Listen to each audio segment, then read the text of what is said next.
All right. Peace and greetings, YouTubers. So I wanted to take some time to talk about some of the statements that were made by JANN WENNER. And it's crazy because the initial video that I had for this was maybe 10 or 11 minutes. You know, I just said my 2 cents, dragged the man, and kept it moving. But I started to think a little bit more about the fact that really the statements that were made highlight a much larger conversation, especially when we talk about the intersection of race in the music industry. So I was like, actually, let's go a little bit deeper. But before we do that, just to set up some context, JANN WENNER is what you call one of the power players in the music industry, especially in the realms of journalism. He is one of the founders of Rolling Stone magazine, and as we know, at one point in time, Rolling Stone magazine was pretty much the pinnacle of music journalism. Now, me personally, I never felt that Rolling Stone was, it wasn't the reference that I went to in regard to what I wanted to take seriously in regard to music as far as reviews and everything else like that. However, Rolling Stone was an outlet that allowed artists to get into a space of desirability in regard to crossing over. It allowed artists to get into many doors that would kind of change the trajectory of their careers. If you could win over Rolling Stone, that meant that you had the industry on your side. There was a push to make you more than maybe what you were at the time if you weren't getting a lot of support. So Rolling Stone at one point in time was that access into a grander space of success within the music industry.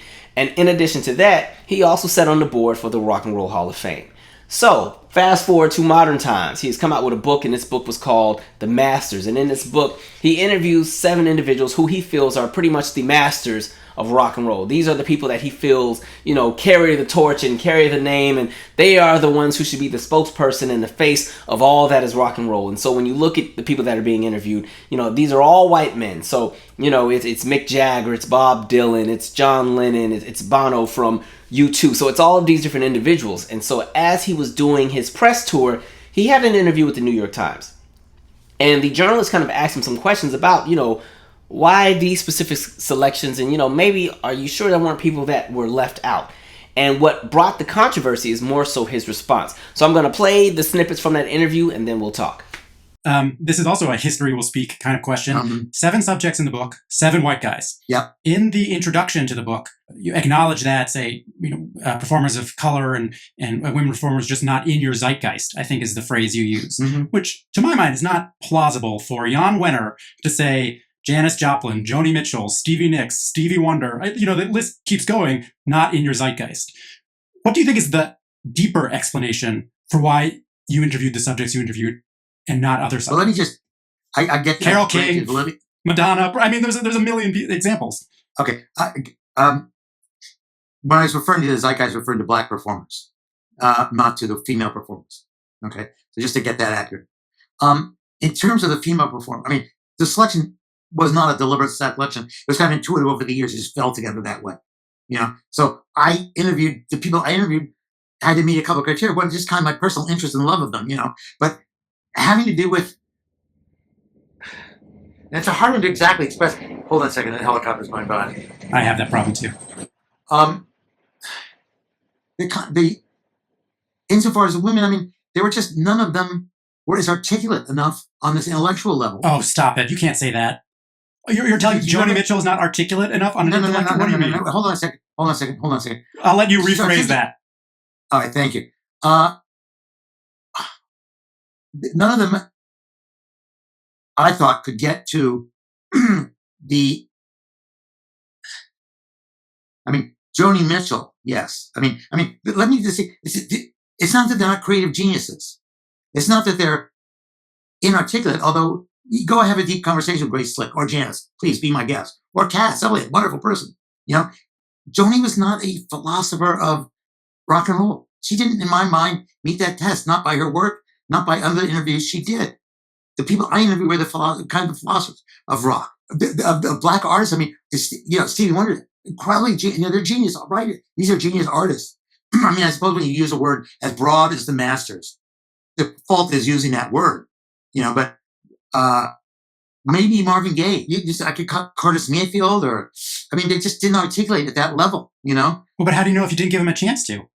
Because I read interviews with them. I listen to their music. I know, to it from the music and the lyrics they write, the kind of things they're writing about. I mean, look at what Townsend was writing about, or Jagger was writing, or any of them were writing about, and they were kind of deep things about a particular generation, a particular spirit, and a particular attitude about rock and roll. Not that the others weren't either, but these are the ones who could really articulate.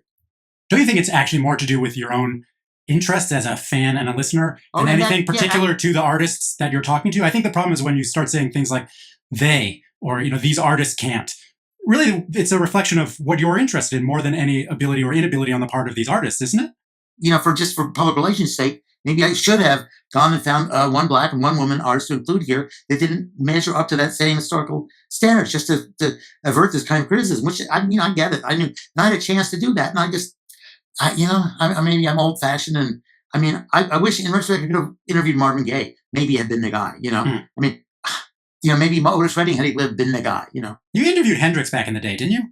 Do you want me to put that in? These folks just dig their own grave. When I tell you, they make it so easy for me on this channel sometimes. Like, I don't even have to dig that deep for this one. It's just all out in the open. He has said the quiet part out loud, 10 toes down, loud, strong, and wrong. I said, all right, well, this will be an easy video to do. And what I find so interesting, for all of the talk about this articulation and intelligence, and of course this threshold of measurement that he's decided to hold black entertainers and women up against, he could barely meet the requirements. You saw how hard it was for him just to answer that simple question. And it's a question that he was caught off guard with, and we saw how he stuttered and talked in circles, and even after the journalist gave him an opportunity to try to clean it up, he still couldn't get the job done. But now you want to sit here and talk about articulation and intelligence when literally we just watched you articulate yourself out of a 50-year legacy. Your credibility is shot here. And so it's very interesting because, again, there's so much that could be said in all of this.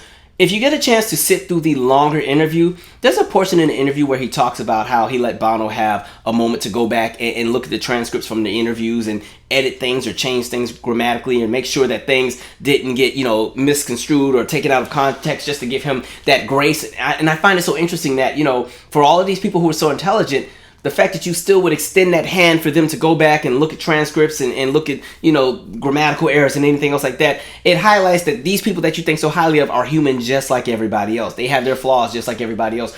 But I just find it so foolish that would be the answer he would give.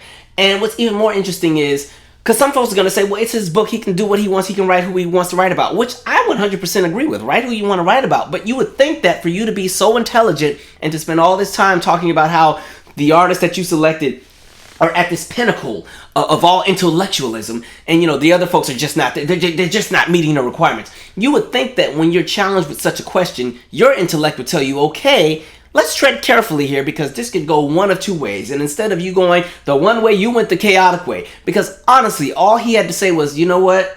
These are the 7 I'm most connected with during my adulthood. These are the 7 that told the stories in the soundtrack of my life, and they hold a near and dear place in my heart. And these are the people I wanted to highlight for those various reasons. That's it. People would have still rolled their eyes about it, but it wouldn't have opened a Pandora's box where now, you've been kicked off of the board of the Rock and Roll Hall of Fame. Even your own son has come out against you like, hold up, wait, you did a little too much here. All right, you're making us look bad. And so when we talk about the nonsense, that's where we're at.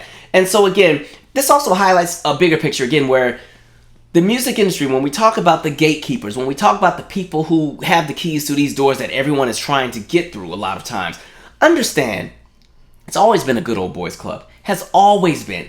And the problem about having a good old boys club pretty much being the people that have the keys to all these doors that everybody in the industry wants to get through is that a lot of times when you get the luxury to sit within a good old boys club, you have the luxury to never have to be responsible or accountable for your own mediocrity. Maybe sometimes you're responsible or held accountable for poor choices, but when it comes to mediocrity or lack of talent or lack of intelligence or lack of articulation, you never really quite get hit with the smoke because again, you're in a space where you're coddled. You are protected by a status quo. You're in a space where you never have to challenge yourself because everybody in your circle, everybody that's around you, they all come from the same space where doors have already been opened for them. You just had to run through it. These are people who, they had parents who had connections. These are people who come from money. These are people who, when you think of some of the kids that go to the Ivy League schools because their parents have a building named after them. So they don't really have to meet the threshold to actually get into these institutions. They just need to know the right people. They need to be from the right bloodline. And so the challenge with that is when you fall into that good old boys club, because it's a protected space and it's also a space that's deemed valuable or invaluable. It's a space that's deemed top tier. It's a space that's deemed, exclusive. The people within that space never have to challenge themselves intellectually. They never have to hold themselves to any standard of measurement because they're always going to be protected even when they slip and fall. Even when they mess up, people will always still think highly of them, right? And so they get to walk around convinced that they are the standard of operation. They are the standard of intelligence. They are the standard of thought. They are the standard of how the world should aspire to be. And you see that with also super wealthy folks. So think about like even like an Elon Musk, right? Years ago, before people really realized how much of a lunatic this guy is, people held him to this high regard because he was super wealthy, and people automatically associated his wealth with intelligence, associated his wealth with, oh, he must be innovative, and so all of a sudden he gets all kinds of credit for things that he hasn't necessarily done. He just put his name on it and signed, the paper, and he becomes the face of it. But now we fast forward to modern times, and people are like, this guy is not... Yeah, especially after we've seen what's happened with Twitter, or now X. I'm going to always call it Twitter. It's Twitter for me. You're seeing people are like, yeah, this guy's not playing with a full deck. But the part that I want to get into, this segue into this conversation, notice how when he gets to the portion about black entertainers, when he says, about not being in his zeitgeist, he pretty much lets women have a pass, like, okay, well, y'all really aren't a part of that conversation. Really, when I'm saying people that are not in my zeitgeist, I'm talking about the black entertainers, which segues into the whole entire theme of this video. So let's talk race and music, shall we? I just find it so funny that you want to have a conversation about rock and roll, but exclude the very demographic of people that started it, along with pretty much every other genre. Okay, but getting to my point, race has always played a major role in regard to what happened in the music industry. So let's go back to the early 1920s. And it's important to look at the context of what was happening in the world, right? So there are a bunch of things that take place. The first thing is, one, we have prohibition. And to put some context into that, we've just come out of World War I, right? So it's now the 1920s. World War I ends in 1918, and sadly, 20 million people died. The world is ready to break free and celebrate, and let's get back to the good times. But unfortunately, here comes the Spanish flu in 1918 as well. And this is pretty much a pandemic that affects 1/3 of the world. 50 million people die, sadly. And so by the time we get to about 1920, finally, the Spanish flu has subsided. The ills of the war have kind of slowed down. People are still shell-shocked from being in the trenches. But you know what? People want to let loose. People want to feel free. They want to celebrate. They want to live their lives because finally we can just have some element of normalcy. So yeah, there's a whole lot of folks who are out there drunk, laid out on the sidewalk, throwing up, vomiting, fighting, doing whatever. And so of course, people are like, whoa, the moral compass of the country has gone down. The values have gone and it declined. We must do something about it. And so boom, here comes prohibition. Now we're going to ban alcohol. So from 1920 to 1933, alcohol consumption, purchasing, and production is banned in the United States. So that's tier 1, prohibition.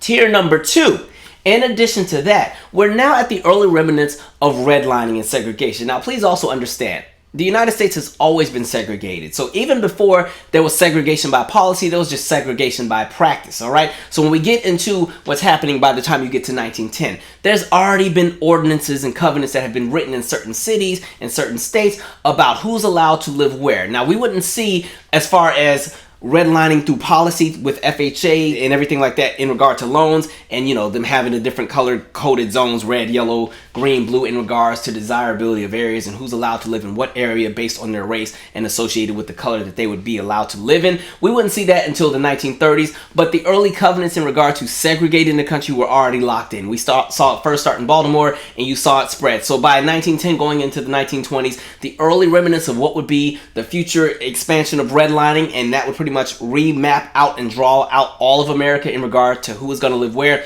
that's already started, right? So America's segregated. Black and white people are not living amongst each other in harmony. If there is a space or period where black and white Americans are living together, somebody's in a position of servitude at this point, right?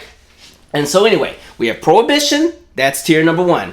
You have segregation / redlining, the early remnants of it, number 2. And you have the emergence of jazz music. Right? And so jazz, like we said, we just came out of this World War I era, and you just had the Spanish flu, and now again we're coming into the roaring 20s, right? People want to feel free. They gotta just let loose and just have a good time. And so here comes this genre that's kind of rooted from early sounds in New Orleans and that entire region, and a lot of black musicians. And so jazz is lively, it's fun, there's dancing, there's everything about it. It's just it's the life of the party, right? It's a very, very black genre. It's a very, very very lively genre. It's a genre that brings people out of their spaces of normalcy and allows them to feel free and to do whatever they want, all because they're moving to the feels of the music. And so for a lot of really conservative people, they said, oh no, this is just out of control. I mean, because really, in reality, jazz also at one point in time meant sex. The phrase just meant sex, right? So again, in a country that's now super conservative, where alcohol is banned,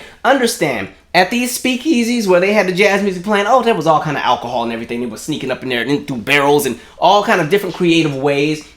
There was even one point in time, because even at the White House, they was trying it, okay? You had presidents that were putting rum in the oranges for people just to get a whiff of the alcohol. So cut the crap about everybody being conservative. It was very performative. The very people who were pushing the legislation weren't even abiding by it. But anyway, getting to my point. And so you have these speakeasies, people are in there dancing, and a lot of really conservative people and people who are really religious are like, oh no, it's out of control. I mean, the women are showing their ankles. They're showing their ankles. Out of control. Right? And so again, many felt that jazz music was immoral. They felt that it was, something that was a threat to the cultural values of the American citizen and the good Christian. This was really a thought from a lot of the older people within society at that time and point. And so what's happening is jazz is spreading rapidly. It's spreading all around the country super, super quick. It's finding its way into all of the major metropolitan cities. And it has this major influence. And it's scaring people because in addition to jazz, there are other black genres of music that are still really popular. Blues is still doing what it's doing. You still have swing. And you even have ragtime. And ragtime is very interesting because with ragtime, the emphasis is more so on allowing the rhythm to carry the song, allowing the emphasis to be centered on what makes people dance. So even when you think of a song like Rag Mop, R-A-G-G-M-O-P-P, Rag Mop, Rag Mop, I can already see people being pissed off about that song because they're like, wait a minute. Rag is spelled R-A-G and mop is spelled M-O-P. Why are you adding extra letters? And I can just see the musicians and the artists saying like, well, yeah, we know it's that, but if you go R-A-G, M-O-P, rag mop, it just doesn't have the same flavor. So we add an extra letter to make it fun. And I can just see folks being like, oh my God, now you're teaching the children to be illiterate. I don't want my children to end up like yours at the chain gang. Something must be done. So what's ending up happening is, again, this influence of blackness is spreading across America through music. So something must be done to delineate and categorize this space of music so that people know what is digestible for everybody and what should go in a different tier or a different box for people that want to be a little bit spicier, but recognize when you jump on that side, it may not be as safe. And so, boom, we get the phrase race records. By using the term race record, all of a sudden, a lot of black music gets put in that category, gets put in that box, and now all of a sudden, that conversation of universal appeal is now tarnished because, again, it's in that race box. Race records, because again, country segregated, this is what those people are doing in the black side of town, in those black neighborhoods. That's what they're doing. Now, again, we see ourselves as above those people. I'm talking about white America. So just understand, what we're making is music. What they're making are race records. That's all they know. That's all they do because, they're just not in this same space of intellectualism and articulation as the rest of us. So yeah, we're going to put all of their music on that side. And so race records would be a term that would be used well into the 1940s. And again, this would play a conversation into what was going to be played in radio stations, at events. There were limitations on music that was put in what you call the race record category. Automatically, by having that phrase or that idea of race record over your record meant that, okay, you're not going to be able to get into every door. You're not going to be able to perform at every venue. Your song is not going to be able to be played at any radio station because, again, you might not even be able to be sold in certain stores. All right? Race record, so it stays over there. And so race records would be a thing until 1949, where that phrase would be evolved into what we now call rhythm and blues.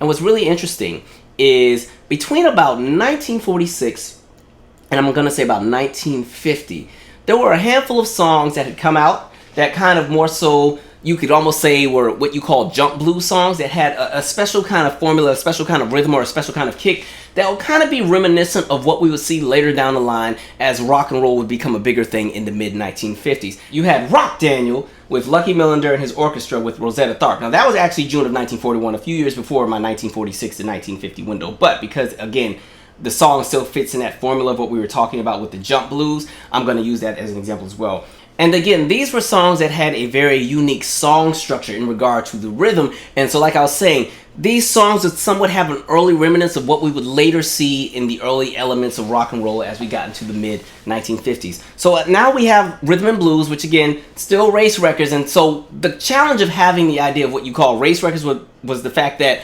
so much fit under that bubble. So even in modern times, how we talk about R&B, where a lot of times in the music industry, anything that's black just gets put in the R&B bubble, and so R&B has become this very expansive genre where, you know, a song like Dion Ferris, I Know, gets classified as an R&B song in the same realm that, you know, a song that might be a little bit more pop oriented, like a Janet Jackson, Doesn't Really Matter, again falls in the R&B box. And then again, you have another song, you know, like a Joe, I Wanna Know, which goes into the R&B box, versus another song like Usher, Yeah, which goes into the R&B box, versus another song like Shaka Khan, I Feel For You, which goes into the R&B box. You see what I'm saying? Or even like a Beyonce Countdown goes into an R&B box. You see how like different these songs all sound? But again, that conversation of compartmentalizing black music into one genre, that's kind of what was happening with rhythm and blues at that point in time. But going back, when we talk about the late 1940s going into the 1950s with the emergence of what we now call rhythm and blues, the genre was also starting to evolve, where a lot of the music would reflect on what was happening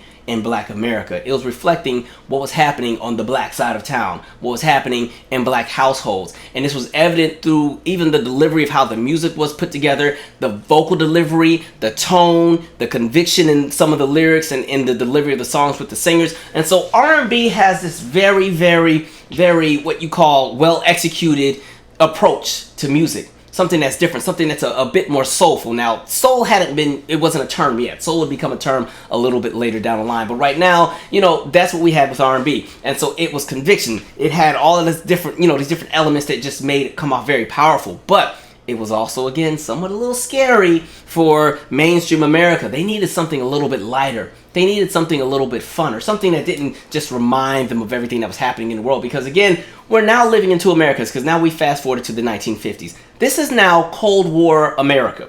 This is Cold War teenagers in the United States. The experience of white teenagers in the 1950s was very different from the experience of black teenagers in the 1950s, right?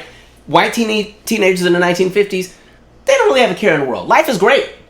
The United States is flourishing. The economy is booming. Everybody, you know, we're now seeing what you call the structure and the creation of that second wave of what would be our middle class at that point in time. You know, you're starting to see the creation of different suburbs. And again, they're living it up, all right? You know, folks are living on a one-income household, and that's enough for people to pay for college and pay for a new car every few years, to go on vacations. And so white teenagers are having a great time. They're not really worried about the ills of the world. The only thing they may be concerned about is, oh, we hope, you know, the Soviet Union and Russia and all of them don't bomb us with a nuke. But other than that, there wasn't a whole lot to worry about. On the flip side, in black America, black teenagers, they're dealing with Jim Crow. They're dealing with segregation. They're dealing with police brutality. They're dealing with racism. They're dealing with, again, the conversation of separate but equal. They're dealing with a conversation of lack of resources. We're paying the same amount of taxes, or our parents are paying the same amount of taxes as everybody else, but we're not getting the same resources. We're not getting the same anything. And, you know, we've just come out of an era where we've seen all of these different race massacres from our parents' generation before. And so two different worlds to live in, right? And so a lot of that convicting music from rhythm and blues and these songs that talked about what was happening in the black collective, in the black community, couldn't always relate to white American teens. And so, boom, you start to see music come into a space where it's a little bit lighter. There's new subject matter. So you have groups like the Coasters and the Drifters who have kind of shifted what it was they sang about, and now their music is a little bit lighter. You know, there's humor in it. It's something that can somewhat align with the experience of white teenagers in America. So then we get introduced to this man named Alan Freed. Now, Alan Freed is a radio disc jockey that works in Cleveland, Ohio at the station called WJW, right? And so this is a station, again, this is mainstream America radio, so they're not playing R&B or AKA what you used to call the race records, because like we said, they were called race records and then they transitioned into the term R&B, but it all still means black. And for mainstream America, that's a little too much for them, too spicy, too urban. They don't want it, right? And so those race records or R&B is not really being played, but he really, really enjoys some of these records, especially the records that, like I said, were fun, that were light, that were whimsical, that were all about a good time, that didn't have such a heavy over and undertone. And so he's slowly adding some of these songs into the rotation. He's not necessarily announcing them as, hey, this is an R&B song from so-and-so. He's just saying, hey, y'all, check this out. hits play, right? And so these songs are slowly being added into the rotation, and mainstream America is eating it up. They love it. These songs are great. What is this? I've never heard of this person. This is amazing. This is amazing. What do you call this? And so eventually he starts using the term rock and roll. Also take note, I have said nothing about a guitar yet. Remember that for later. So yeah, he starts calling this term rock and roll. Now, rock and roll was already a term and an element of lingo that was already in black communities and black music because, again, just like jazz, rock and roll also meant sex. You know, girl, I'm gonna rock and roll you tonight. Like that same kind of thing. You know, you go to the club, yeah, I'm gonna rock and roll with you tonight. So rock and roll was already a phrase that was already established in black collectives, in black music. It was a phrase that was often used. And so now he was calling this new genre of music, which really wasn't a new genre of music. It was just black music repurposed with a new name, but it was still all black music. He's now calling it rock and roll because, again, by disguising the element of blackness and renaming it something like rock and roll, it now makes it a little bit safer for white America to digest. So by calling this new genre that's still somewhat indistinguishable, it doesn't really have a distinct sound yet, by calling it rock and roll, automatically there are doors that are open to rock and roll that have been closed off for rhythm and blues, because again, when you put the two genres in a parallel, rhythm and blues is associated with the weight of black oppression and the black American experience and Jim Crow and civil rights and all that stuff that black people are talking about, and mainstream America doesn't want to hear that. But rock and roll is seen as fresh, fun, sweeping the nation, new. And again, that idea of FOMO, nobody wants to miss out, fear of missing out. So everybody's going to start hopping in line to get behind this thing we call rock and roll, because again, the 1950s is this era in the United States of innovation where there's all these new changes, and we're seeing, you know, evolution in regards to technology and our transportation with, you know, the interstate freeway system and all these different things that are coming across the nation that just represent a new way of life. And rock and roll perfectly fits that soundtrack into that element of what's new and what's fresh, right? And so Nelson George says this so perfectly in his book, The Death of Rhythm and Blues. A lot of this I'm referencing from that book, by the way. But there's a portion where he says that when you talked about rock and roll, because again, at this point in time, there's not really a distinguishable sound. You know, rock and roll was more so of a marketing concept that developed into a lifestyle. And so it, again, initially had no distinctive sound. And so a perfect example is when you get a chance, there is a record, and this is actually a part of a collection of records that Alan Freed used to release as a radio DJ, and it was called Sentimental Journey, Rock and Roll Dance Party, Volume 1. And this is released in 1956. And when you go and you listen to the songs that are on that album, it's not going to be what you think. It's not going to be a whole bunch of guitar. It's none of that, right? It's all of these different genres. There's big band, you know, there's doo-wop, there's these solo ballads, there's jazz standards, you know, there's up-tempo electric blues. Like, there's nothing that distinguishably sounds like what we would associate rock and roll with today, right? And so again, it's pretty much the same thing. Like, it literally, understand, at this point in time, rock and roll, rhythm and blues are practically the same thing. The only difference is rock and roll has just been repackaged and renamed to make it appear a little less black and more digestible to white America. And so what you would end up start to see happening is now you start to see the introduction of people like a Fats Domino and a Little Richard, who are now, you know, adding more elements to what we call this rock and roll that make it a little bit more distinguishable. And please also note that even then, America was scared of somebody like a Little Richard. Like, understand, Little Richard had been making music for a few years, but really hadn't caught on yet. And so around like 1954, because now we're like 55, 56-ish, 54, he takes a break from music because he hasn't really crossed over yet. He hasn't caught on. He moves back to making. You know, he goes and he becomes a dishwasher. But, you know, he gets called back out there, and eventually we end up getting Tutti Frutti in 1956. And so, you know, Little Richard's a little too spicy. You know, this is that rock and roll, but we didn't want it to get this wild. And so now we come into that era where you start to see a lot of white entertainers that do black covers. And so we often hear about Pat Boone, but also understand that even before rock and roll became a thing, even when you go before Pat Boone, you had additional artists that were still covering black music and having more success than the black artists themselves, and then that would also continue. So you had acts that were like the Kingsmen, and you may know the Kingsmen for their song Louie Louie, you know, Louie Louie. But, you know, there was an artist named Richard Berry who had already recorded the song years before, but his version didn't really catch on. You had the Maddox brothers, right? You had Mustard and Gravy. You had Billy Jack Willis. So you had all of these different entertainers who built their entire careers on re-recording black music and having more commercial success, okay? Kind of like, even in modern times, that's still always been a pattern as well. You can take a song like Patti LaBelle's If You Ask Me To, and, you know, it comes out in the 80s, and it's a decent, moderate hit, but, you know, the song that really blows up would be the Celine Dion cover later down the line. That's the song that commercially crosses over and helps to sell millions and millions of records. So you constantly see a lot of patterns in music where things that happened decades ago still happen in modern times, and so you just see a cycle that continues to repeat itself. So as we travel into this new space of what they call rock and roll, now we're starting to see the popularity rise of the electric guitar. Now, acts like Chuck Berry would be the acts that would really help to popularize this, because up until that point, a lot of times the saxophone was the go-to instrument. When you really wanted to get a song cranking, it was the saxophone. But now, you know, you have Chuck Berry and you have some of these other acts who they've really popularized the electric guitar. And so now rock and roll is starting to have somewhat of a distinguishable sound. And mind you, he was not the first person to play any kind of guitar with any kind of riff or anything like that. But this is the time where you're now seeing that electric guitar with that same kind of funky riff and that same energy from those songs that we talked about from between about 1941 to 1950 when we talked about the jump blues. Like, you're seeing songs that now have that jump blues song structure complemented by this electric guitar, and so now this is something new. And so what ends up happening is labels are catching on. They're putting out their acts that are going to start doing the same thing, and so now the industry is really starting to jump behind the idea of rock and roll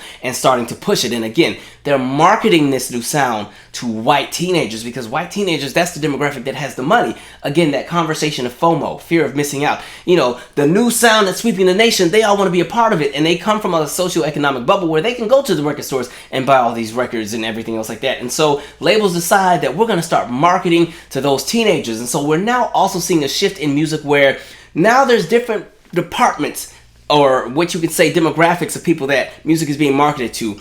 Before we started really seeing the emergence of what would become rock and roll, music was a universal experience within the family household where everybody listened to the same thing. There wasn't a thing where music was pushed to, you know, the teenagers and then something was pushed to the adult contemporary audience. It was kind of like everybody kind of listened to the same thing. Of course, there will be some songs that were more appealing to younger audiences versus older, but now as we're getting into, you know, the mid-50s going into the late 50s coming into the 1960s, now there is a deliberate effort from record labels to specifically market and push certain acts, certain music to a specific target audience, which at that point in time were white teenagers. White teenagers moved with a sense of urgency because, again, that conversation of FOMO. So again, going and swarming record stores, and now you're starting to get that idea of pandemonium with the screaming girls everywhere and so on and so forth. And so again, that's where we're at when we talk about the idea of rock and roll in its early beginnings. So as you can see, race has always played a role in regard to what happens in music and what happens with consumption by mainstream America. And so the fact that you have something like jazz, which was its own genre in its own space having its thing, but then all of a sudden it needs to be categorized to delineate it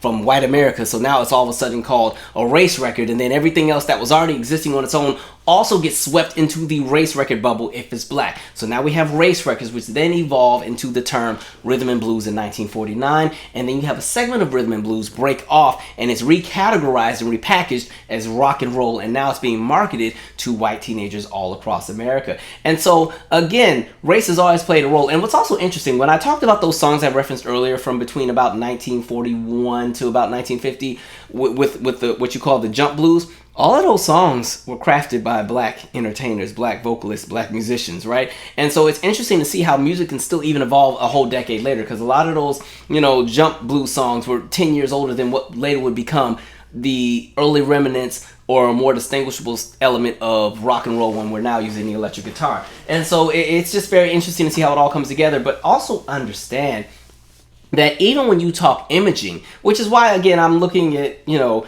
JANN WENNER real sideways, because really you cannot have a conversation about all of these elements of music and leave black people out of it, because we're just all up and through all of it. So even when we start talking about imaging, right?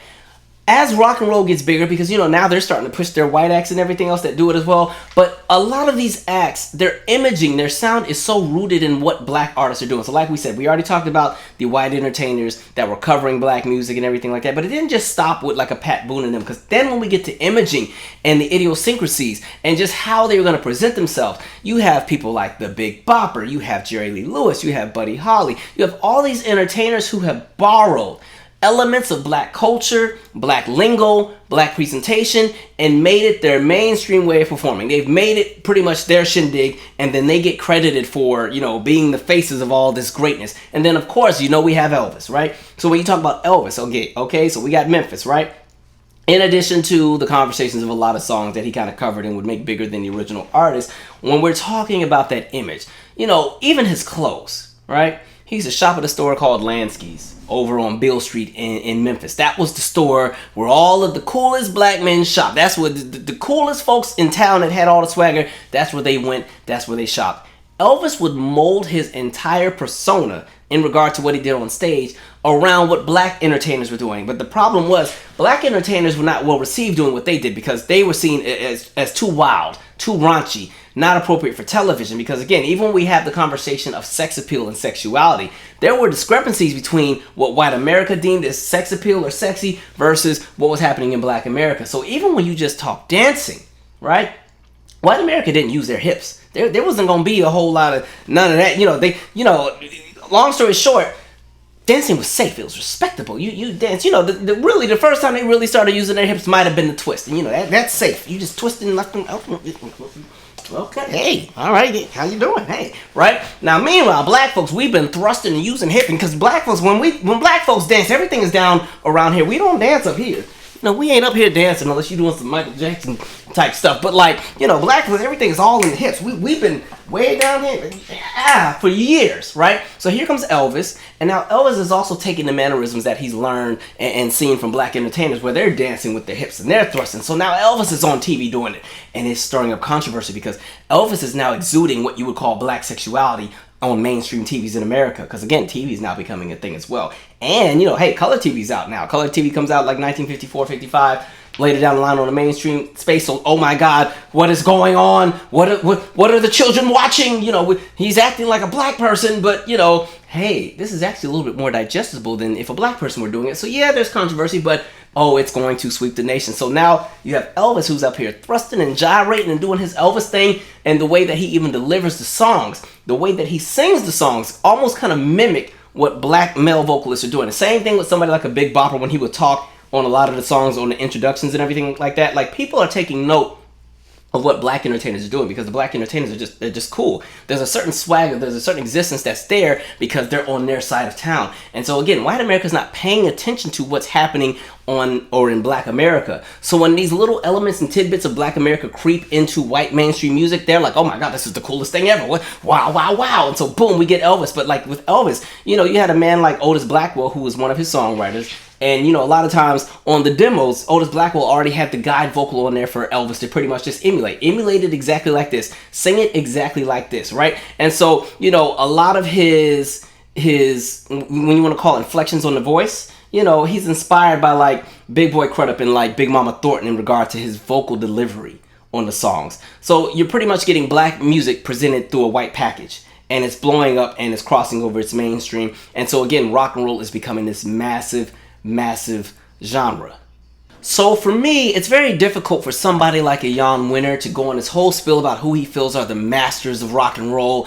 And mind you, like I said, he has his own prerogative to write about whatever he wants. But the challenge that I have is more so the fact that you can dismiss the plight and the contributions of black entertainers and women entertainers as well. But because he decided to specialize on black in this, I'm talking about black people tonight. But, to erase the plight of black entertainers, all because you feel that they are not articulate enough or intelligent enough to carry a conversation, when in reality, again, these very entertainers that you want to gas up are standing on the shoulders of the people that created the space for them to even have an element where they can be entertainers. So for me, that's some nonsense. And I think the beef that I have more so is that he does it from an authoritative disposition. Going back to what I said about that good old boys club mentality, where again, they operate as if how they see the world is how everybody else is supposed to see the world. It's not even about like, this is how I feel and this is what I think everybody else thinks. No, this is how I feel and this is how everyone else should feel because I said so. That's kind of the energy that he has. So he's very dismissive, and again, that authoritative disposition, that's always been a thing in the music industry when you talk about how people look at black music. But I want to go back to what I said about Elvis when we talked about being digestible, because that's the next segment I want to jump into. Somebody like Elvis was able to take elements of black music in regard to song structure, inflections in the voice, vocal delivery, showmanship, dancing, imaging, styling, sex appeal, and make it digestible to white America by repackaging it as something that white people created, right? And so I'm going to make up a new phrase. We're going to call it the ELVIStification of the music industry, because you don't even just see it with somebody like an Elvis or Jerry Lee Lewis. You see it across all the different genres, right? And what ends up happening is we've seen a space where the industry and the labels and those in charge decide to push acts that more so can emulate what black people are doing, as opposed to just pushing the black artists that are already doing it. And you've seen it in so many different movements. When you talk about the teen pop explosion that takes place in the late 90s going into the 2000s, you have all of these white entertainers who, you know, they sing, they dance, they can do all kinds of different things. They're triple threats, they can act. But when you look at how they're structured, how their careers are modeled, pretty much all of them are modeled after some other black entertainer that came before them. So when you talk about the boy bands, you know, there's a great documentary on Netflix. I can't remember which one it was called, but they talk about how, you know, Lou Pearlman was heavily influenced by, you know, groups like a Boyz II Men or a Jodeci and everything like that. And so he decides, you know, that's going to kind of be the blueprint of how he will end up molding somebody like NSYNC or a Backstreet Boys, where again, these are groups that have a little bit of swagger. The way that they deliver the songs, there's more of a rhythm and blues approach to it, and then the dancing and the clothes and the chains and everything else like that,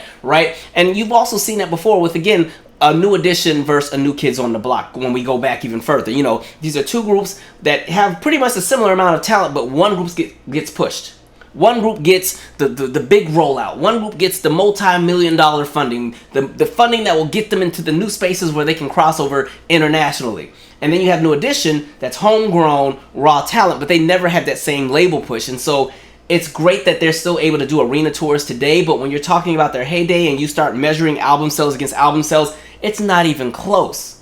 Mainly because, again, labels decided they were going to keep New Edition in that R&B box. We're going to keep them in that black box, and so they're not going to be as digestible for white American teenagers, but New Kids on the Block will be safe enough, so we'll push them. Same kind of thing when you talk about the women in the pop explosion, right? So, you know, even when we talk about the two biggest faces, Christina Aguilera, Britney Spears. Christina Aguilera, you could say, is modeled as kind of like the young white Whitney Houston, right? With a hint of Celine Dion and some Mariah Carey in the mix. That's kind of the imaging that they give her. Britney Spears, you know, when you're talking about the imaging, okay, if you want to talk about the idea of pushing the envelope in sexuality, maybe you give some credit to Madonna, but when we're talking about, you know, the dancing, the showmanship, you know, how she presents herself on tour, that is all Janet Jackson and then some. It's not even close, right? And so you have these entertainers who, again, get elements that are borrowed from black entertainers, and they get pushed out there. And when they get pushed, I mean, they get a big push, big budget, big everything. The labels are going to ensure that these are people that get into a threshold where they have albums that sell 20 and 30 million copies globally, right? Because, again, the Elvistification makes it that these artists are more digestible than a Jodeci, than a Monica, than an Aaliyah, than some of these other black entertainers. And I've referenced this before on my So What Happened with Brandy episode, where I talked about, even in the 80s, labels always had a really hard time pushing black teenage girls into pop stardom. You know, there was never really any major black teenage girls that were these major pop stars that were on a level like a Britney Spears in the 80s, or even like a Monica, Brandy, or Aaliyah in the 90s. In the 80s, there weren't really any. We would get to the 90s where finally they decided, okay, let's try to invest. And so boom, you get the Brandys, you get the Aaliyahs and the Monicas, and later the Mayas. But when you're talking about the 80s, like I said, the only, you know, entertainers that were, you know, black teenage girls that got some element of success, mainly on the R&B charts, you know, that was going to be a Tracy Spencer, that was Penny Ford, Stacey Lattisaw, and you could maybe say a young Janet Jackson before Control. You know, they had moderate success, but again, labels really couldn't figure out how to market teenage girls as pop stars, because for some reason, mainstream America was in a space where they felt like young black teenage girls weren't relatable to white American teenage girls, so they never got that push. A lot of them would get a bigger push as they became older, became adults. I also left out Shanice as a part of that conversation. And so, you know, you saw that, right? And so what's also interesting is, as we fast forward and we get to somebody like a Brandy, the same blueprint that we have for somebody like a Brandy would also be one of the blueprints that you would see utilized in regard to how to push some of these teen pop stars later down the line, like a Christina and a Britney, in regard to combining that parallel between appealing to young teenagers, but also appealing to young adults and appealing to a larger audience. Like, a lot of that, in my opinion, comes from the blueprint that was what they did with somebody like a Brandy, who had a sitcom, who had a doll, who had all of these different things happening, and the conversation around imaging and so on and so forth, right? When we get to hip-hop, Look at how many times where you've seen a white rapper emerge and they automatically eclipse the accomplishments of black entertainers or black rappers like in the snap of a finger. Look at how quick Vanilla Ice blew up, right? Blew up out of nowhere. I mean, right off the bat, comes in there and is already breaking records from day one. Eminem, another one. And again, this is not to take away from the talent or what it is that any of these entertainers present, but it's more so talking about, again, the conversation of push by the music industry. Who the music industry is deciding is going to be the people that are going to be the next big thing, as opposed to, yeah, we're going to push you, but we're going to kind of keep you in that moderate bubble where we just push you to what the black folks are listening to, but we're never going to market you as digestible to white America. If white America decides to hop on ship, sure, we'll support you then, and then we'll get behind you, but as for the moment, you stay in that urban development. That's why record labels always have that urban division. They, you know, a lot of R&B acts that are on major labels, they go to that urban division. There's no such thing as they're in the same boat with the pop stars, because for them, pop means white. R&B automatically means urban. Hip-hop, even in that realm, urban. That's kind of the phrase that they put them in. So again, somebody like an Eminem comes out, has major push. And again, understand these artists also have collaboration with black entertainers and so on and so forth. But again, it's marketable to mainstream America if you can have a white rapper that can relate to the ills and the stresses of middle teenage white Americans, right? And young white males. When you talk about the conversation of Blue-Eyed Soul, or even like an Adele, you know, Adele's claim to fame, you know, great music, great songwriting, lots of relatability, but people say, you know, it's the texture and tone of her voice that is so soulful. And I'm like, okay, but when we want to talk about soulful music, you can find 15 Adeles right on the corner right now out here in DC, or in Baltimore, or in Atlanta, or Charlotte, or Houston, or Dallas, or Jacksonville, or like all these different places. But again, somebody like an Adele is marketable. She's digestible, okay? She doesn't bring the burdens of black America with her sound, and so because she has that and she's universally appealing, they will push her and give her the top tier marketing, right? Okay? Even when we talk about what was happening in pop music as we get to like 2018, 2019, 2020, where all of the pop artists became a lot more R&B and hip-hop influenced, to the point where you almost see the second wave of what happened at the end of the teen pop explosion in, you know, you'll say about 2002, 2003, where all of the teen pop acts all of a sudden became a little bit more R&B oriented, okay? Christina Aguilera was now getting dirty, and, you know, she has songs with Lil' Kim. Britney Spears is working with the Neptunes, and, you know, she has, you know, She's a Slave for You and the song Boys, and what else does she have? She's working with, you know, The Dream, with Me Against the Music, and all those songs like that. In Sync, you know, now as opposed to going from Tearing Up My Heart, now they're gone. You know, Why Don't You Be My Girlfriend? Let's put Nelly on the remix. You know, Backstreet Boys, again, let's get the Neptunes on what's the song? The Call remix. You know, so everything is all of a sudden a little bit more swaggered out. You see the same thing happen again in 2018. So if you take somebody like Ariana Grande, right, and you look at how her music, especially in some of these latter albums, became a lot more R&B and hip-hop influence as opposed to how she first came out. And even then, when she first came out, her music still had an R&B influence, but it was a bit more pop-oriented. So again, labels will always back and push somebody that can do what black entertainers do without being black, because again, the idea of pushing non-black artists makes an artist more appealing. This is kind of why you kind of saw so much push behind somebody like a Paula Abdul, who again, she's not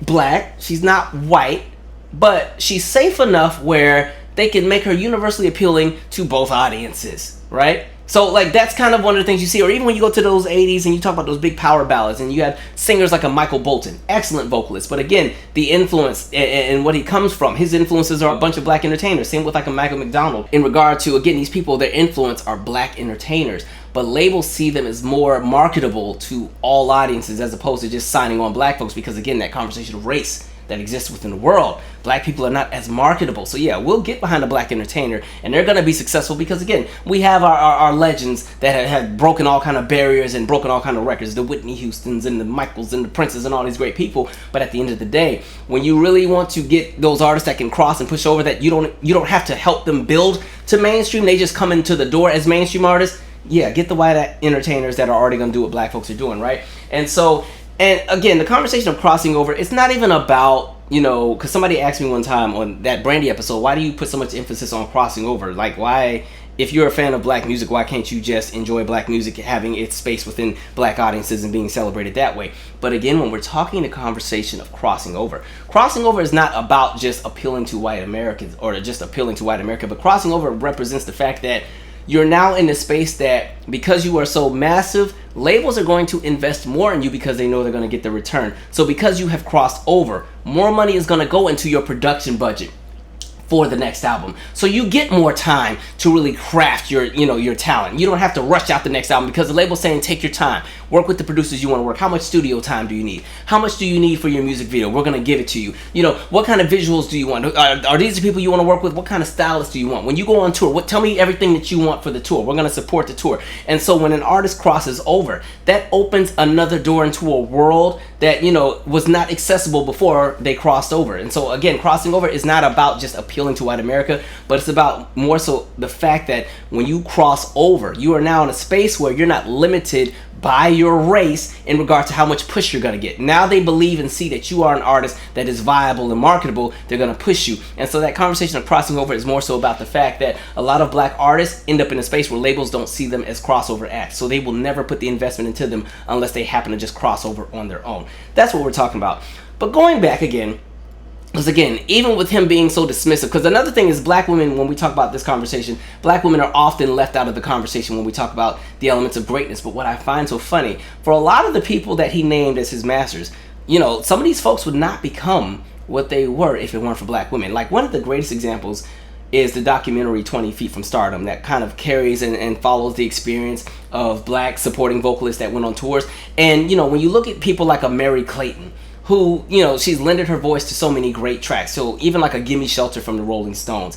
In my personal opinion, what makes Gimme Shelter a great song is Mary Clayton's voice, right? It's already a nice song, it's a cool song, but it's Mary Clayton's voice. When you talk about songs like Sweet Home Alabama, what makes the song work is, again, the vocal arrangements with those who are singing the backgrounds, which were a bunch of black folks, right? Even a Joe Cocker, with a little help from my friends. All these different songs where there's these rock classics, right? These rock and roll classics, but who are the people that are orchestrating pretty much the foundation of these songs? These are black vocalists, these are black musicians, these are black songwriters. And so, black people are all up and through all of this. Or even like a Mick Jagger, when you're talking imaging, and the idea of him being the dancer, who did he get his dancing from, right? He learned from Tina Turner, who indirectly learned from Little Richard, And so, again, black people are all up and through what we call this music industry. So, again, when he goes on a spill about how black people, that you're just not articulate enough or intelligent enough to be in this conversation, it's like you are really in a world that,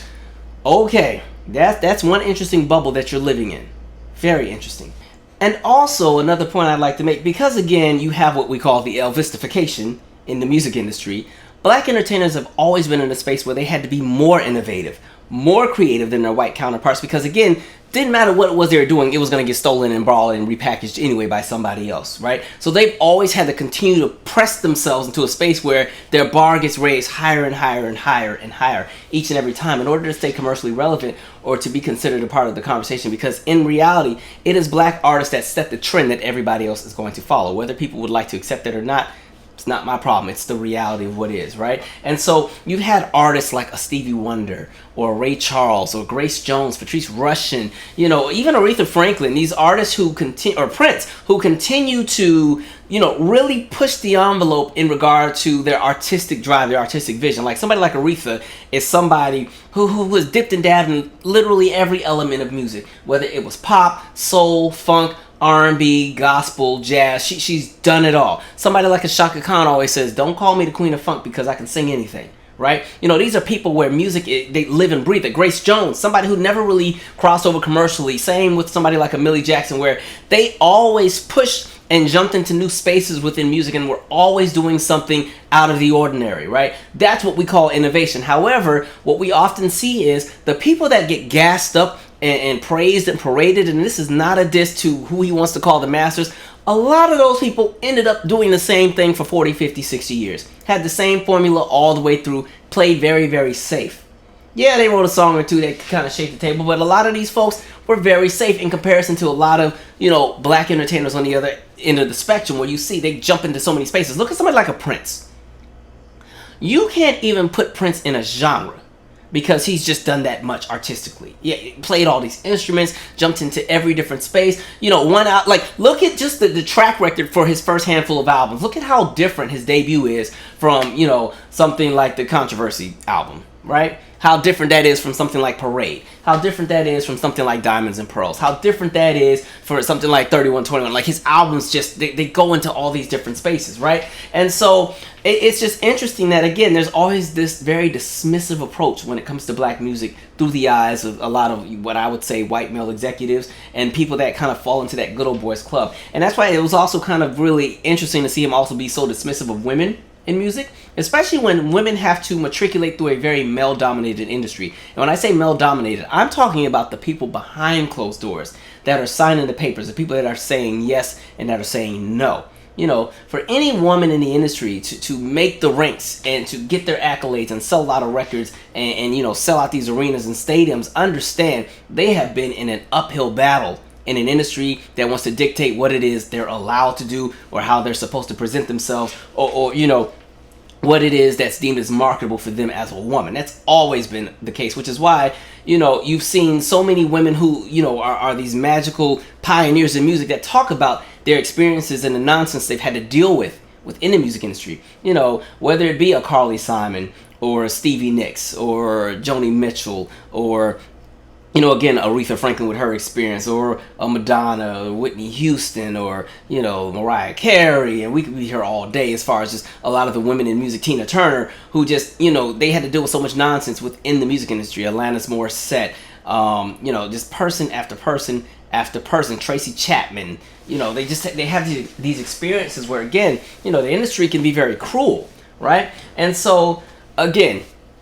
women in music have always had to climb in a very male-dominated industry. So again, it's expected that he would be dismissive of women's contributions to music, right? You know, he's not trying to hear about no Janis Joplin. He don't want to hear about none of that. You know, he's not trying to hear about like a Frida Payne. That's not anything he really cares about. None of that matters to him. All that can be pushed out.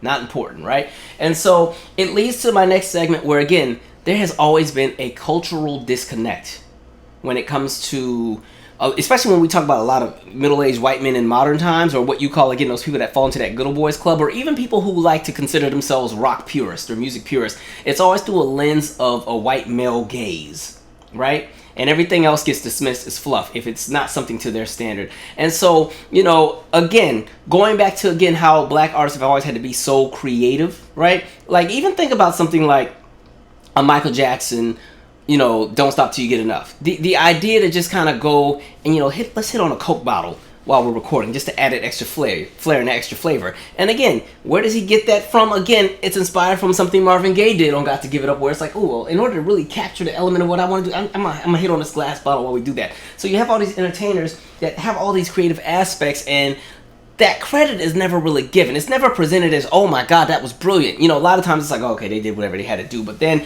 we get into these spaces where a lot of times white entertainers sometimes do the bare minimum and they get all the accolades. And so the perfect example would even be something like Rolling Stone magazine, which again is JANN WENNER's magazine. When you look at the reviews that existed for some of these black albums that, you know, are later down the line considered like brilliant, it's a shame that the cultural disconnect between a lot of white male critics could not connect with the music that was being presented by black entertainers. And when they would write these reviews, again, it was very dismissive, it's condescending, it's coming from that authoritative disposition where, again, you know, because I said so, it's the law of the land. So as opposed to, why don't I try to expand my horizons and try to give this a chance? You know, it just doesn't meet the requirements of what I'm interested in, so it must not be good. So I want to pull up some examples. So the first one, let's pull up Curtis Mayfield.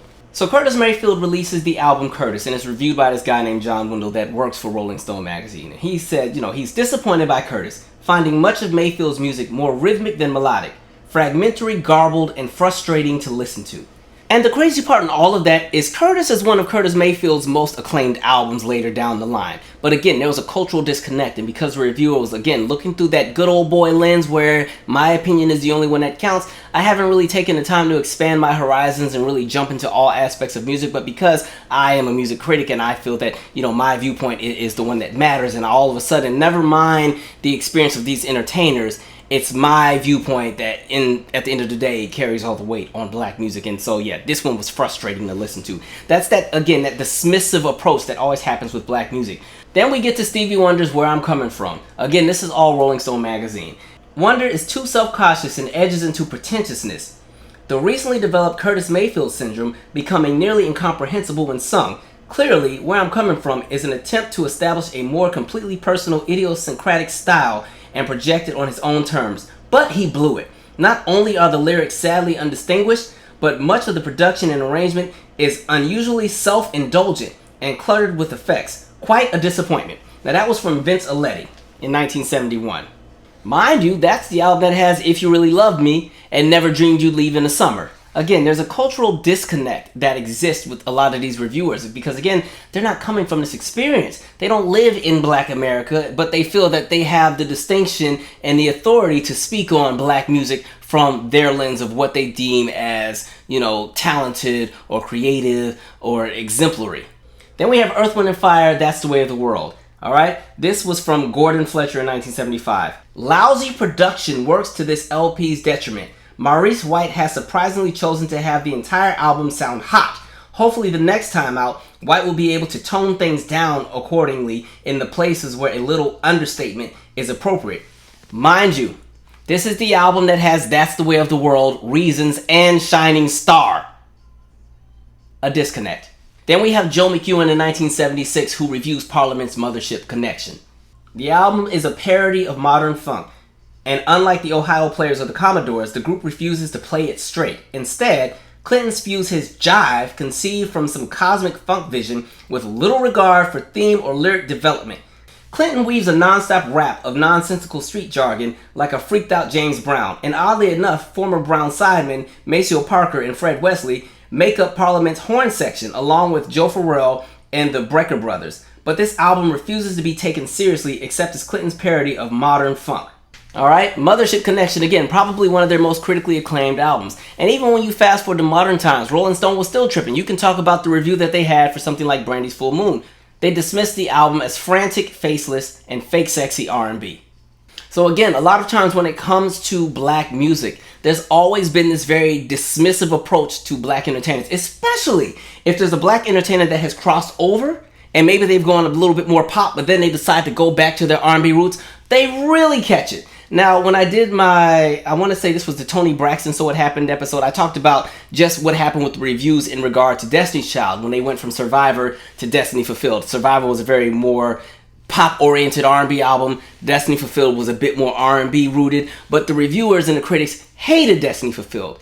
But to a lot of R&B fans, Destiny Fulfilled probably falls in that space of being their best album, usually in competition with The Writings on the Wall. So it's interesting to see how reviewers move because, again, I think when music becomes a little too Black for their liking, it becomes dismissed. And I think we saw that with Beyonce's 4. Even when you talk about some of the reviews with 4 comes out at a time where everybody is doing EDM and fist pumping. Beyonce says, you know what? I am an R&B artist. I also have crossed over into the pop realms, but R&B is what I'm rooted in. This is the kind of music I want to make at the moment. She releases 4. Here's one of the reviews. After a passable start, it's unfortunate that the repeated "Make Love to Me" lyric of the chorus is more cringeworthy than seductive. We are then treated to plotting ballads, I Care and I Miss You. Even the presence of two of pop's more colorful characters, Andre 3000 and Kanye West, on Party, fails to elevate the track beyond the mirror of mediocrity, which pervades the entire album. The only other track worthy of consideration for a place alongside the big singles for which Beyonce is known is End of Time, which has a percussive Afro-Caribbean stump and smooth vocal harmonies. Beyonce may be an R&B singer, but she is judged by the same criteria as Pop-Tarts like Katy Perry, Rihanna, and the former cohort, Lady Gaga. Where this album should be fresh and current, it sounds tired, repetitive, and uninspired. So again, that very dismissive tone when it comes to reviewing music. Now, mind you, for a lot of Beyonce fans, 4 sits at the top of her catalog as one of her best albums. But again, it just highlights the fact that there's always been that cultural disconnect, especially when it comes to a lot of white men when it comes to reviewing Black music. And especially when we talk about the conversation of music by Black women entertainers. Black women entertainers often catch the brunt of a lot of scrutiny artistically. Whether it be a Beyonce or a Whitney Houston, or a Mariah Carey, or a Janet Jackson, and a lot of those pop stars and entertainers that blew up after the 1980s. They often catch a lot of smoke, and their music is never really considered to be in the same space with a lot of white male counterparts. Their music is never considered to be anything worth getting excited over, and they've always done that with a lot of women in entertainment, especially a lot of Black women. And so yes, you constantly see that dismissive aspect, but it gets even deeper than that. So again, there has always been a really big disconnect, especially when we come at the intersection of race and the music industry. We can even take something like the Disco Sucks movement. Now, I've referenced that a lot of times on this channel, but as far as a video that goes more in depth, there's definitely my So It Happened with the Demeter Joe album that has a segment where they talk about everything that led up to the Disco Sucks movement. But to sum things up just for this video, you know, long story short, disco has blown up. Disco is everywhere. It's massive, right? It's bright, it's liberating, it's exciting. People want to dance. It's good time, it's feel-good music. And what ends up happening is music industry execs know that they can exploit it because, again, music is a cash crop. Let's get everything out there that we can jump into, that we can make money from. And so what ends up happening is record execs and record labels start signing all these artists that start making what you call like watered down disco. Because when you want to talk about actual disco that was really, you know, what people connected with, disco was very black. It was very energetic. It was liberating. It was free. Lots of brass sections. Lots of great gems from all these black entertainers like, you know, a Gloria Gaynor or Thelma Houston and all of these different acts. But in addition to that, you know, disco was also a sound and a movement that created a safe space for those that were in the LGBTQ plus community, as well as the artists, where they didn't have to always feel so judged. So they even had their own spaces and venues where they could be themselves, right? And so you have all that happening. And so again, disco has gotten massive, but now the labels are exploiting the genre. It's now becoming oversaturated. They're just putting any and everything out there and just putting something with a high BPM and throwing it out there and hoping it sticks, hoping it will become a hit. And so what ends up happening is you have what I like to call the music purist or the rock heads or the rock purists again,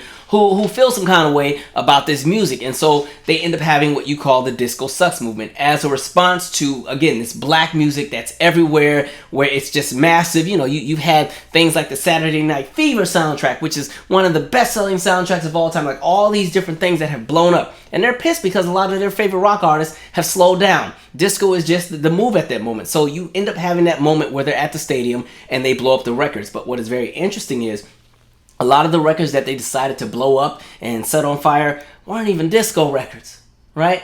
So they were more so pissed off about the disco duck and a lot of the really generic, you know, watered down disco songs that have been coming out in modern years. But instead they go and they're burning Stevie Wonder songs in the key of life.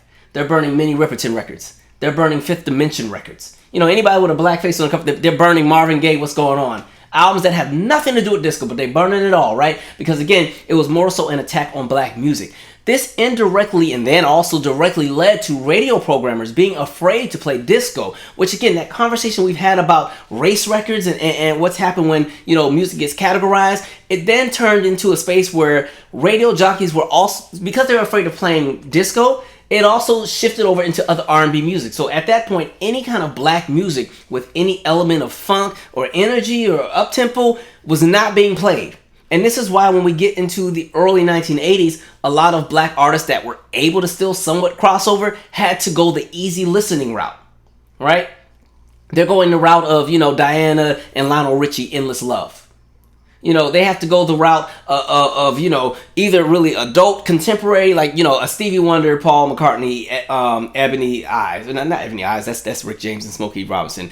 Ivory and Ebony, or Ebony and Ivory, that song, right? You know, they have to go this route of very safe songs that don't have too much oomph. And it goes back to why I said, even with Michael Jackson's Thriller, you know, the first single release from Thriller, you know, with all those great songs, you had PYT right there, right? You know, the first single from Thriller is what? The Girl Is Mine, Safe, Digestible. You know, radio programmers aren't afraid. So literally, black music would be affected by what you would almost pretty much call a black shutout until the mid-1980s, right? So you've had that take place. Another example, again, we could even talk about, I've referenced this before as well, even a TV show like The Sing-Off, right? I always talk about the season that Afro Blue was on there. Afro Blue, you know, was this group that had come out of Howard University. Amazing, brilliant arrangements. The critique that they always got was their arrangements are too complicated for audiences.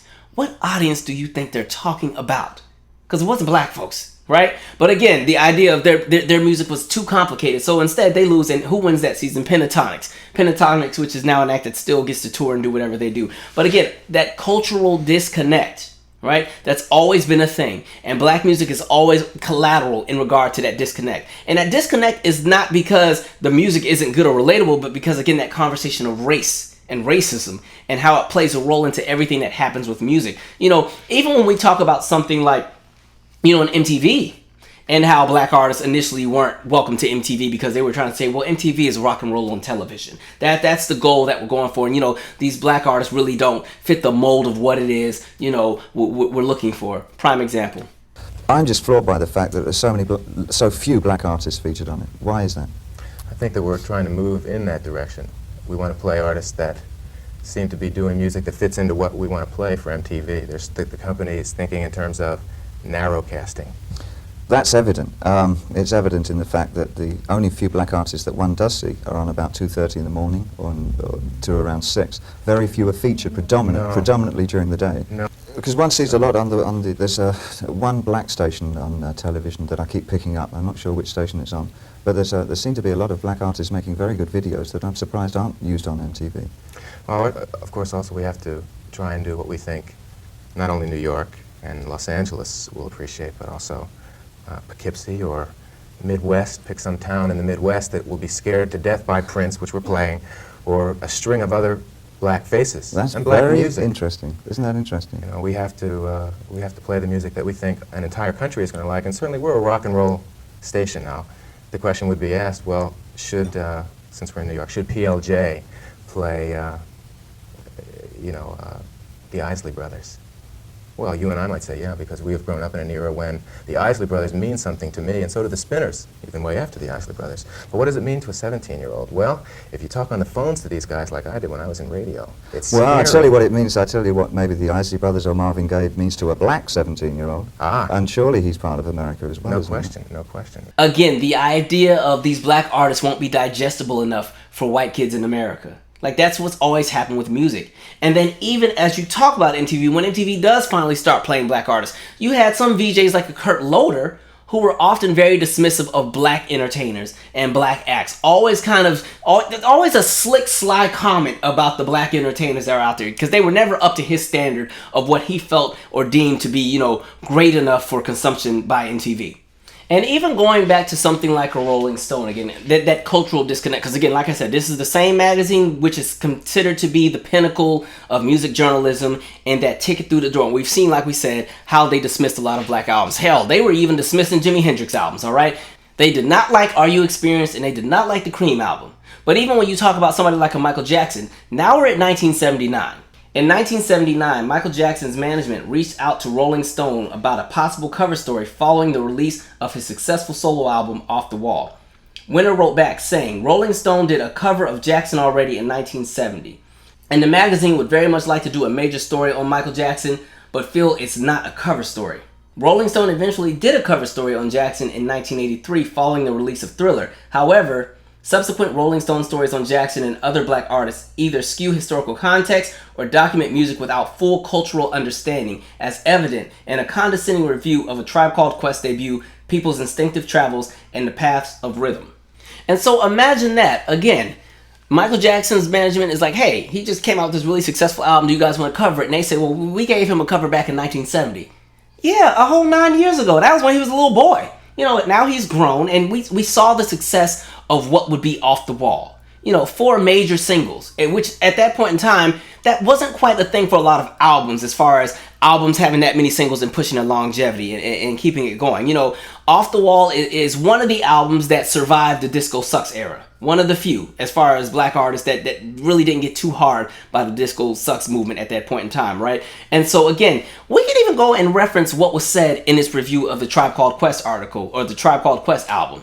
So let's jump to that review really quick. Yet, at least as much as the members of De La Soul who introduced Tribe Chief Q-Tip in the song Buddy last year, the rappers of A Tribe Called Quest tend to mumble in understated monotones that feel self-satisfied, even bored.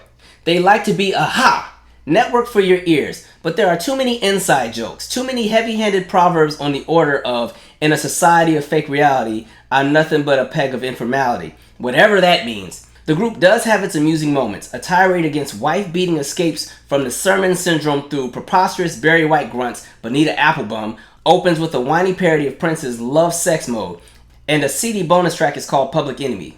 But the Shaggy Dog stories about eating snails in France, eating enchiladas and losing wallets in Southern California, even derelicts rambling through their own Shaggy Dog stories, gets tedious fast.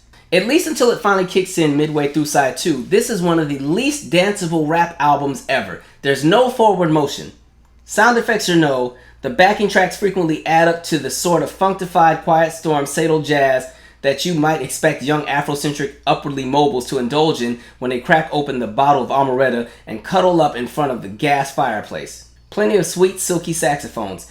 Yet, since the pattern on people's instinctive travels is hardly what you call pillow talk, it is impossible to imagine how people will put this music to use. Maybe A Tribe Called Quest has a hit upon the perfect middlebrow college radio format for the early 1990s. Nutritiously eclectic adult contemporary comedy rap. So again, a cultural disconnect. And what's so interesting when you go into something like the catalog of A Tribe Called Quest and we talk about just the way that they sampled, right? They didn't just take songs and loop them and sing over them, they would, or rap over them. They would literally take song after song after song after song, dozens of songs, and do all kind of loops and remixes and twists and change the pitch correction and reverse. And before you know it, you'll be listening to one song that had like 20 different samples in it, to the point where it created an entire new melody, an entire new rhythmic pattern, something fresh, something new.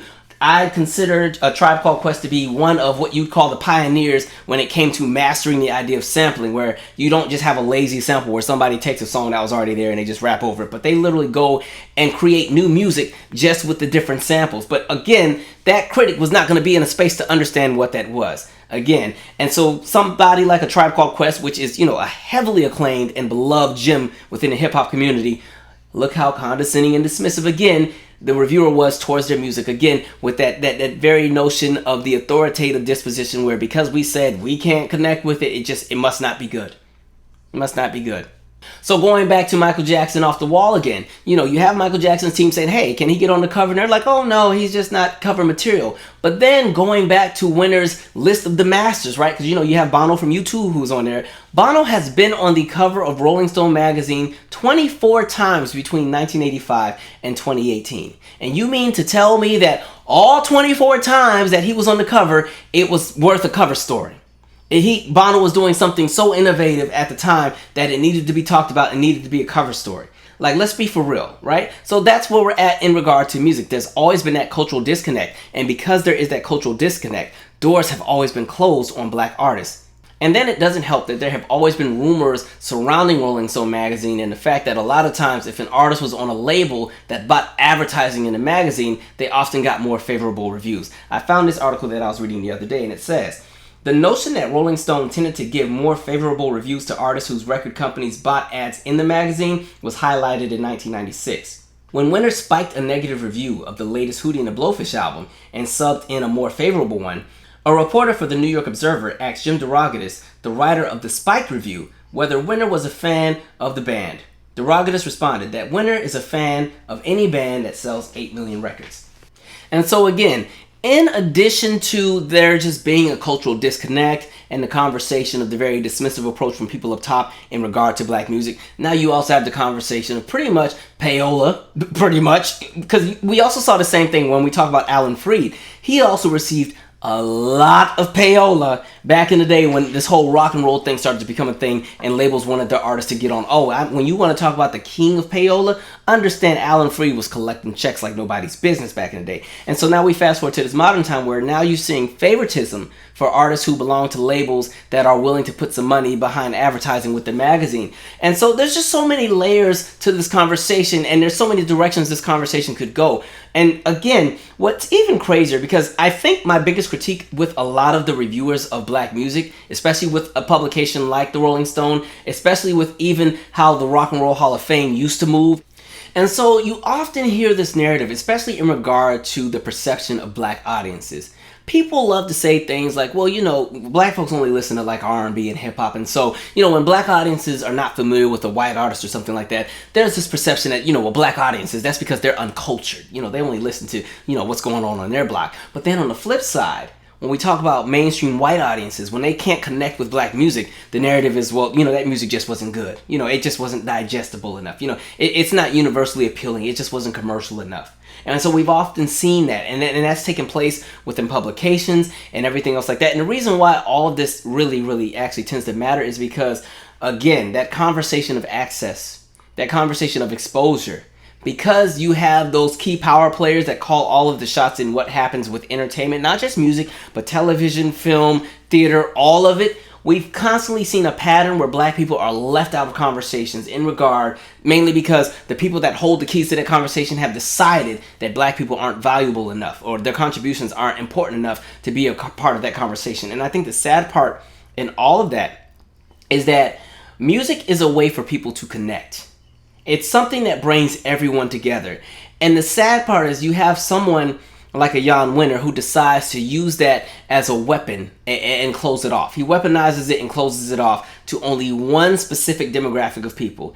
And going back to music being a connecting aspect of all reality for people, think about like when you go to concerts. Right? You go see your favorite artist at an arena or a stadium. You know, there's anywhere between 15 and 50 or 60,000 people that all come from these different aspects of life, different parts of the world, different socioeconomic bubbles, different political standpoints, you know, different ages, different cultural backgrounds, different religions, all of these things that make us different. But the one thing that brings all of these people together is their love of the music of the artist that they're going to see. And you watch people let their guard down. They connect with random folks that they're sitting next to, and they're high-fiving and they're singing at the top of their lungs, and they're dancing and they're cheering when the pyrotechnics go off. They're giving the band a standing ovation. It's a good time for everybody. Some of the people got on the same t-shirts because they all bought the same merch, and it's a collective experience that everyone can enjoy. And the sad part is when music can no longer be that because you have too many people at the top who have decided to dictate what is worth listening to and what is not at the expense of everybody else, because if it doesn't calibrate to their ears and their perception and their opinion, then it must not be good enough. To me, that's a sad reality. And it kind of just shows that, you know, as great as music can be, the politics behind music is a nasty game. And again, when we talk about that conversation of the intersection between race and music, you see the really, really ugly side. And it's important because, again, it goes into our conversation around major media, right? So when we're talking radio, when we're talking television, when we're talking press, when you're talking journalism, right? You're talking magazines, when you're talking promotions and concert promoters, when you're talking merchandising, all these different things that help an artist to get their exposure, or things that make music more of a communal and collective experience. Something that I referenced in the last episode of this music talk, where I said, you know, before we had the emergence of social media and some of the changes that took place, music was more of a collective experience where everybody kind of shared and enjoyed together, and we've kind of shifted into that new space. When you have the gatekeepers pretty much keeping it into a space where certain people just don't ever get to go through the door, you know, it limits the potential of what could have been a universally great experience for so many people. And so the sad part in all of this, as I wrap, you know, for me, JANN WENNER, when he says the whole bit about the articulation and the intelligence, my personal opinion, it's not even about that. For me, he recognizes that he is somebody who is a power player in the industry. And he recognizes that when he goes to the grave and his legacy, or what's left of it, well, let's use the legacy before he messed up and started talking.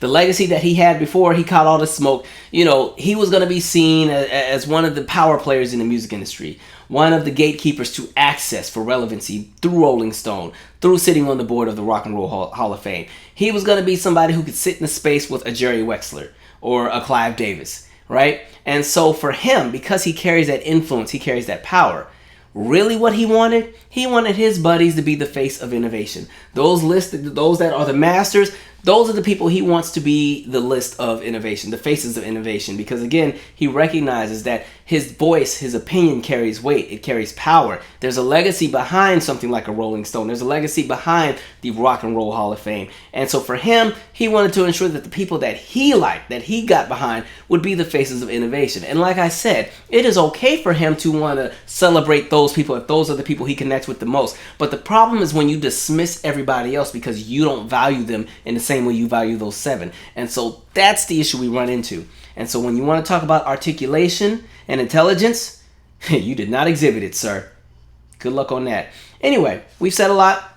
And there's so much to be said. And please also understand, I'm speaking in all of this from more of a systemic standpoint as far as how the music industry is run. Of course, there are going to be anomalies. There's going to be all kinds of black entertainers who are able to cross many thresholds, who are able to break all kinds of records and everything else like that. Every white person that works in the music industry was not evil and terrible. Every white entertainer was not mediocre. But the point that I'm making is we saw a system in place. We saw a system that either limited or gave access to artists based on how they looked, where they came from, and we've correlated the conversation of race and racism in America to what has happened in the music industry in both the past, the present, and what will still happen in the future. And on that note, I'm out. Share your 2 cents. Subscribe.